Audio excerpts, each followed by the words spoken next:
The darkness is one of the values that the Bryce River Foundation was built on, and yesterday they hosted their first ever Ride for Tomorrow event to encourage people and carry out the legacy of those that have died from suicide. KPLC's Stephanie Obadiku was there and spoke with the founder about their efforts.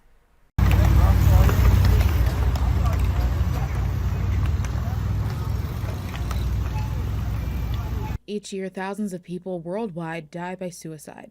And in May of last year, that statistic hit closer to home for Scott Waldrop and his family. May of 23, my son River died by suicide.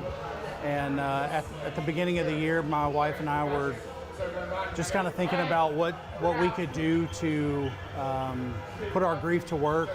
They chose to take that grief and heartache they were feeling and put it into something that could help other families. Thus, the Bryce River Foundation was created.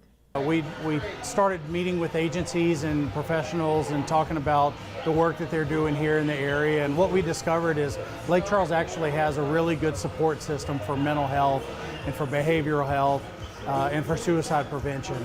But those agencies just need more resources to be able to cast a wider net and do more of the good work that they're doing. They hosted their first ever Ride for Tomorrow. The event invited cyclists and advocates from all across Southwest Louisiana to join an initiative to foster community support and promote improved mental health and overall well-being. When all of those bikes gathered under the banner with River's name on it, he loved bikes. He had a bike tattoo, and he loved working on bikes, and he loved riding bikes. It was one of his coping mechanisms. He would just get on his bike and go clear his head and try to catch his breath and express his anxiety in a healthy way. And September is Suicide Prevention Month.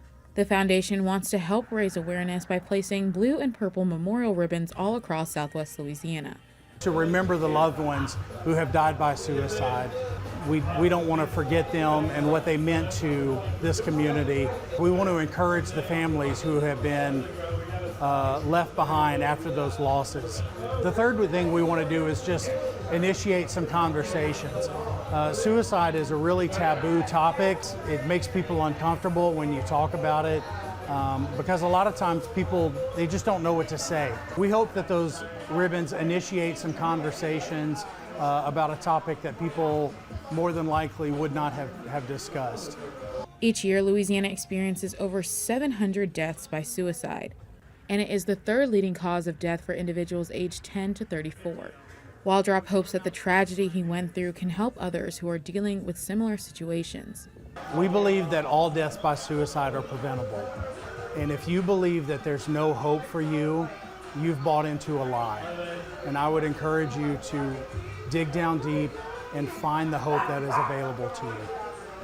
He reminds us that you're never alone, no matter how lonely you may feel in the moment. In Lake Charles, Stephanie Obadiku, 7 News. We'll have a link to the Bryce River Foundation's website as well as other resources you may need on our website. Now